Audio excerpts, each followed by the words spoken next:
রাত পোহালেই ব্রিগেডের জনগর্জন সভার মঞ্চ থেকে আসন্ন লোকসভা নির্বাচনের প্রচার আনুষ্ঠানিকভাবে শুরু করে দেবেন মমতা বন্দ্যোপাধ্যায়।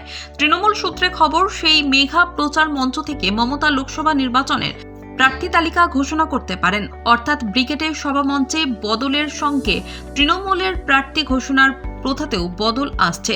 কালীঘাটের দলীয় কার্যালয়ের বদলে মমতা এবার ব্রিগেডের সভা থেকে 42 আসনের প্রার্থীদের নাম ঘোষণা করতে পারেন বলে মনে করছেন দলের একটি অংশ। ইতিমধ্যেই রাজ্যের বিভিন্ন জেলা থেকে তৃণমূল কর্মী সমর্থকেরা কলকাতায় ভিড় করতে শুরু করেছেন। কর্মী সমর্থকদের মধ্যে রবিবারের এই সভা নিয়ে আগ্রহ অবশ্যই তুঙ্গে। লোকসভার প্রচার মঞ্চ থেকে মমতা কি বার্তা দেন সেদিকে নজর রাজনৈতিক মহলেরও।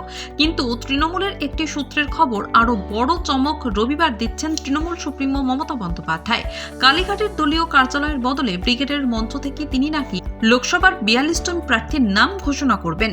অন্যদিকে ব্রিগেডের তৃণমূলের জনগর্জন সভার মঞ্চেও রয়েছে অভিনবত্ব। প্রথমবার ব্রিগেডের নেতা কর্মী ও সমর্থকদের মাঝে দাঁড়িয়ে ভাষণ দিতে দেখা যাবে মমতাকে। হ্যাঁ, আর তার জন্য মূল মঞ্চের সামনে থেকে ব্রিগেডের মাঝ বরাবর একটি র্যাম্প তৈরি করা হয়েছে। এমনকি দুই ধারেও সেই র্যাম্পকে প্রসারিত করা হয়েছে।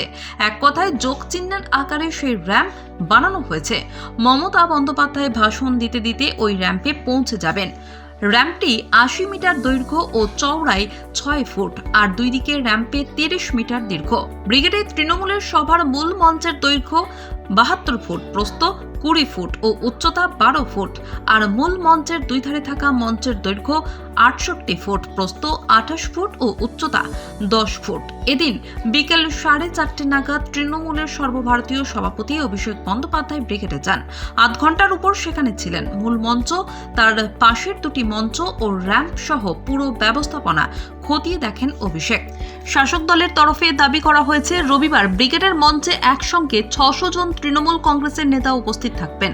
এদিন তৃণমূল কংগ্রেসের এক শীর্ষ নেতা বলেছেন, ব্রিগেডের সভা যদি ট্রেলার হয়, গোটা সিনেমাটা এখনো বাকি আছে।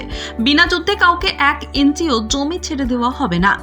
তৃণমূল কংগ্রেসের নেতা তথা কোচবিহার পৌরসভার চেয়ারম্যান রবীন্দ্রনাথ ঘোষ বলেন, এবারের ব্রিগেড সমস্ত রেকর্ড ভেঙে দেবে।